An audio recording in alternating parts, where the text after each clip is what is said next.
I'm Helena Humphrey in Washington, D.C., and this is BBC World News America.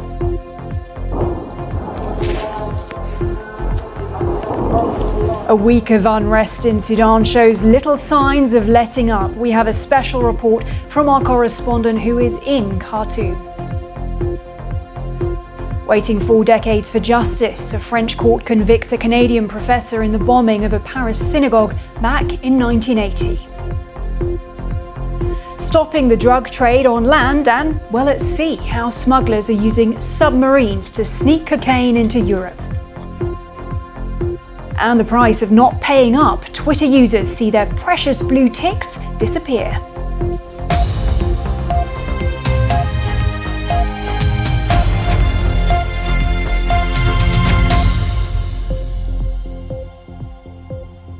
Welcome to World News America on PBS and around the globe. We start in Sudan, where street battles are being fought by rival forces in the capital Khartoum in an escalation of violence. That's despite calls for a ceasefire to mark the Muslim holiday of Eid al-Fitr. Well, the paramilitary Rapid Support Forces said they had agreed to a 3-day truce, and several hours later the army did the same. But bombing, shelling and gunfire continue. At least 400 people have been killed in a week of fighting. Our languages correspondent, Mohammed Osman, lives in Khartoum and is one of the few journalists reporting from the city of 5 million inhabitants. I'm joined now by Tibor Nagy, who is the former US Assistant Secretary of State for African Affairs and former US Ambassador to Ethiopia. Thank you for taking the time to be with us. Now, earlier we heard from General Burhan himself giving a speech, and in it he said, "We are confident that we can overcome this ordeal." But of course, you've seen the scenes. Once again, fighting continues in Sudan. What do you think this country will be facing in the coming weeks or even months? Tibor Nagy, the former US Assistant Secretary of State for African Affairs and a former US Ambassador to Ethiopia. Good to have your insights. Thank you. Thank you very much. Well, turning to France, where a court in Paris has convicted a Lebanese-Canadian professor of carrying out an attack on a synagogue more than 4 decades ago. 4 people were killed and dozens injured, and the judges decided that Hassan Diab was the young man who planted the motorcycle bomb. The BBC's Hugh Schofield has more. Hugh Schofield reporting there. Well, it's been an eventful day in British politics, to say the least. The UK's Deputy Prime Minister stepped down following a report into alleged bullying. Raab defended his conduct, writing in his resignation letter that the report's findings were flawed. Prime Minister Rishi Sunak accepted Raab's resignation but said there had been shortcomings in the process. The BBC's Chris Mason caught up with Mr. Raab and has more. Well, you can watch Chris Mason's entire interview with Dominic Raab on our website. And for those following the story, well, Oliver Dowden is the new Deputy Prime Minister, and he's a long-term ally of Prime Minister Rishi Sunak, and lawyer Alex Chalk will step in as Justice Secretary. Survivors of this year's devastating earthquake in Syria have told the BBC that they feel forgotten and still haven't received the aid they need. More than 7,000 people died when the tremor hit the country's rebel-held northwest, which is already suffering from the effects of 12 years of war. Our Middle East correspondent Anna Foster reports from the Syrian province of Idlib. In other news, police in Canada are investigating the largest gold heist in the country's history. More than $15 million worth of gold and other valuable goods have been stolen from Toronto's International Airport. The area of the warehouse meant for the public was left unattended and the thieves gained access. Police described it as a very rare incident. The United Nations has warned that saving the world's glaciers is a lost cause. In its annual report on climate change, the World Meteorological Organization found that glaciers melted at an alarming speed last year, describing their loss in Europe as off the charts. Well, the report said the effects were obvious, from extensive flooding to extreme heat waves across Europe, China and Somalia. British border officials have seized more than a ton of cocaine found floating in the English Channel. It's the latest haul in a year of record busts. Well, law enforcement agencies say that Europe is facing a huge cocaine crisis, with smugglers even using submarines to get shipments from South America. Our Europe correspondent Nick Beak has that story. Well, Nick gave us a behind-the-scenes look on how he put that report together. Take a look. Now, some Twitter users are seeing red over the loss of their blue ticks. Twitter has cancelled the social status symbol for those who haven't paid up. That includes for the Pope, Beyonce and J.K. Rowling. For those hoping to keep their blue tick, they must pay to subscribe to what's called Twitter Blue, or if you're lucky, Twitter boss Elon Musk will simply pay for you. Here's our correspondent, Mariana Spring. Well, I'm with Mariana there. I also lost my blue tick. Well, before we go, it's Queen Elizabeth's birthday today. She would have been 97. Now, to mark the occasion, Kensington Palace released a photo of the late Queen surrounded by some of her grandchildren and great-grandchildren. The Princess of Wales took the photograph during a family trip to Balmoral last summer. It shows Prince George, Princess Charlotte and Prince Louis sitting or standing next to the woman they affectionately called their Gan-Gan. I'm Helena Humphrey. Thank you for watching World News America.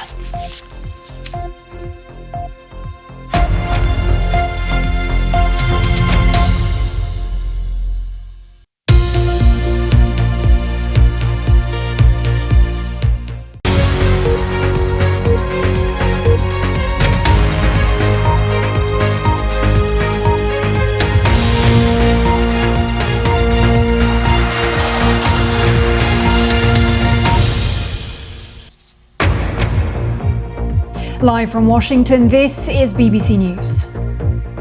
The deadline looms for the US Supreme Court's decision on abortion pill access. Western allies meet in Germany to discuss further backing for Ukraine.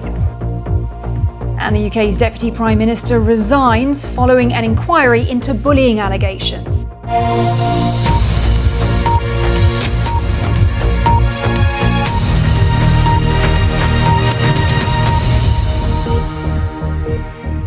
I'm Helena Humphrey. Good to have you with us. We start here in Washington, where in the next few hours we're expecting a decision by the US Supreme Court on whether a widely used abortion pill can keep being sold.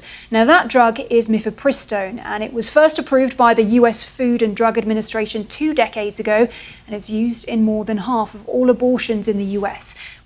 With me is our correspondent, Jess Parker, who has been following all the twists and turns in this. Jess, just walk us through the possible avenues from the Supreme Court here. All right, our correspondent there, Jess Parker, putting it all into perspective for us and following this story, of course, very closely. Jess, good to talk to you. Thank you. Well, turning now to Sudan, and another ceasefire supposedly agreed so that people can celebrate the Muslim holiday of Eid al-Fitr. It hasn't held, and there are reports of more fighting between Sudan's army led by Abdel Fattah al-Burhan and the paramilitary rapid support forces led by Mohammed Hamdan Dagalo. Well, this was the capital Khartoum earlier on Friday. Gunfire, explosions heard across the city. The UN says that more than 400 people have been killed in the fighting. Well, we can go now to Kalkadan Yibatel, who's monitoring the situation from the Ethiopian capital, Addis Ababa. Good to have you with us. Kalkadan, we heard earlier from General Burhan for the first time, in fact, since the fighting began. What was his message? All right, Kalkadan Yibatel monitoring the situation there from the Ethiopian capital, Addis Ababa. Kalkadan, good to talk to you as ever. Well, in the UK, the Deputy Prime Minister and Justice Secretary Dominic Raab has resigned from government after a report upheld some bullying claims against him. Today's report says that his behaviour was at times intimidating, insulting and unreasonably and persistently aggressive. Now, in his resignation letter, Mr. Raab said he believed that the findings were flawed and that the report had set the threshold for bullying too low. Now, this is the third senior member of the UK government to resign since Rishi Sunak became Prime Minister, and the second over bullying claims. Well, our political editor Chris Mason has the details. Well, around the world and across the UK, this is BBC News.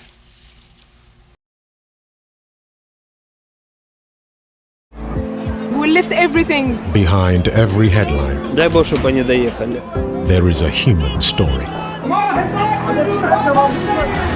This is Our World. It's a living culture. A series of documentary films that reveal the human drama at the heart of global events. Життя триває, у нас 2 дітей. Our World on BBC News.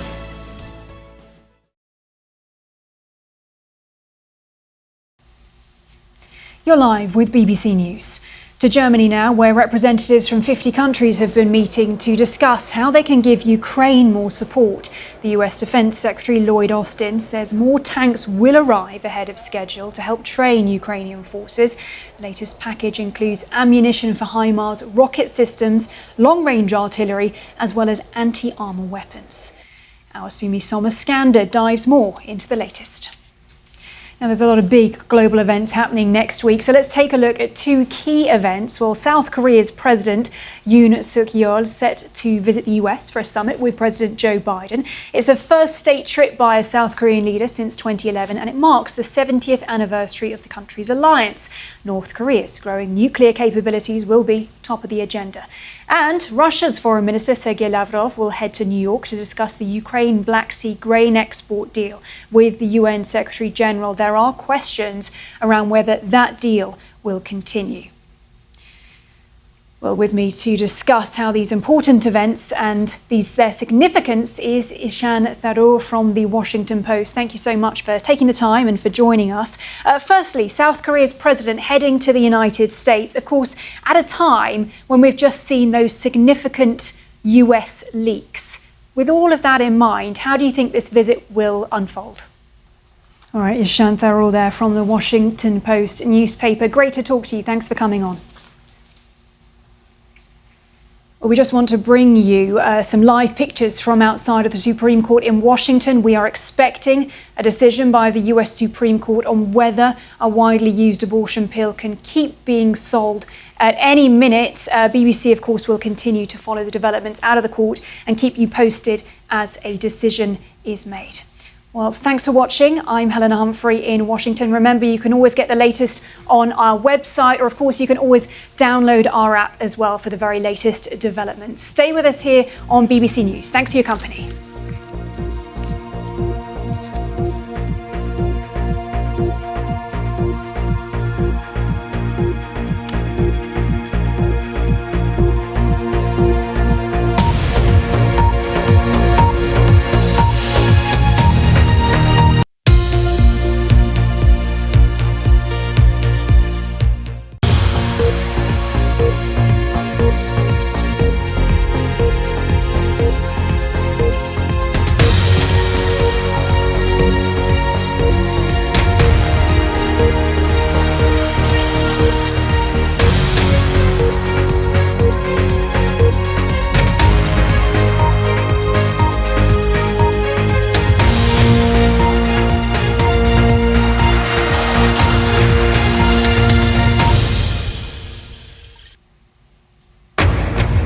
Live from Washington, this is BBC News.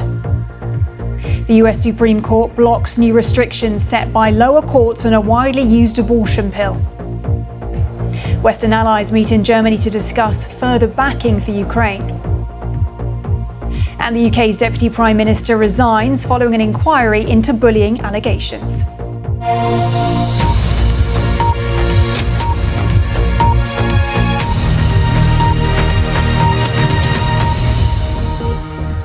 I'm Helena Humphrey. Good to have you with us. We start with some breaking news here in Washington. The US Supreme Court has ruled in favour of maintaining access to an abortion pill, while a legal appeal against its use is still being considered. Now, the Supreme Court decision temporarily blocks a lower court's ruling in Texas that restricted the use of the drug. Now, the drug, mifepristone, is used in more than half of all abortions in the US, and the decision is a victory for the Biden administration and supporters of abortion rights as it defends broad access to this pill. Well, with me now is our correspondent Jess Parker, who's been closely monitoring this Supreme Court decision. We've now heard from the court. What does this mean? All right, our correspondent there, Jess Parker, bringing us the very latest on this breaking story. Jess, as ever, great to have your insights. Well, joining me now from Arizona with immediate reactions on the decision is Gloria Feldt, the former president of Planned Parenthood. Gloria, thank you so much for being with us tonight in the light of this developing and breaking piece of news. Just firstly, your reaction from the Supreme Court decision. All right, Gloria Feldt there, the former president of Planned Parenthood. Thank you for joining us. You bet. Thank you. Well, Joining me now to get her thoughts is the president of the Texans for Life Coalition, Kylene Wright. Kylene, thank you for taking the time for being with us this evening. Firstly, your reaction to this ruling that we've just had coming in. Kylene Wright, the president of Texans for Life Coalition, thank you for being with us this evening. Thank you. Well, a few moments ago, President Biden released this statement, which we now have, and in it, it says that I continue to stand by the FDA's evidence-based approval of mifepristone, and my administration will continue to defend the FDA's independent expert authority to review, approve and regulate a wide range of prescription drugs. I will continue to fight politically driven attacks on women's health, but let's be clear, the American people must continue to use their vote as their voice and elect a Congress who will pass a law restoring the protections of Roe v. Wade. Around the world and across the UK, this is BBC News. Keen for a bit of freedom and a beautiful day for it. Time for licorice, turmeric and sage to return to the wild after months of being nurtured back to health. First off the block is turmeric. Having one eye certainly isn't stopping her. It's licorice though who's been causing a bit of a stir. So she is a black seal, she's what we call a melanistic seal here. They are very rare. I've actually only seen one while I've worked at the Seal Sanctuary. I've been there 3 years, so it was super exciting. Obviously not great that she had to come in, but also really exciting for everyone to see as well. The last big release of the season, watching pups take to the waves always draws a bit of a crowd. But it's no looking back for these three, who should now have a long life at sea ahead. They could have 30 years, I think, sort of 20, 30 years, you know. It's the last release for Randy, who's moving on from the sanctuary. And what's better than on a morning like this morning in Cornwall, releasing seal pups?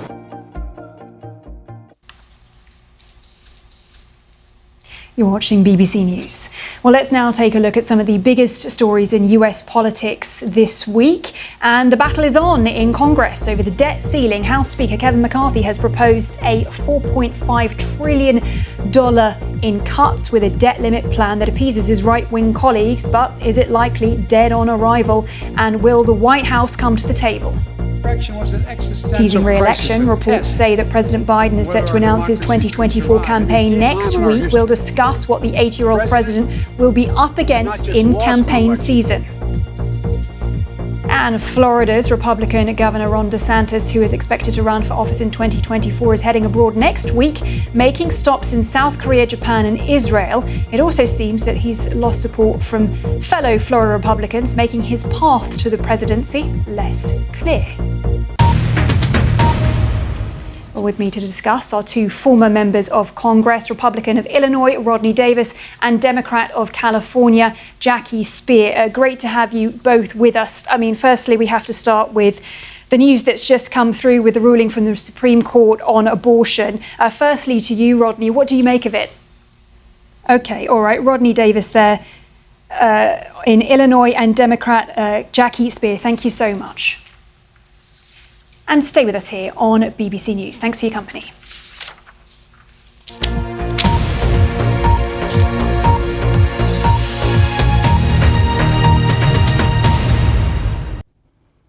Hello there. Let's take a check on the weather prospects as we head towards the weekend.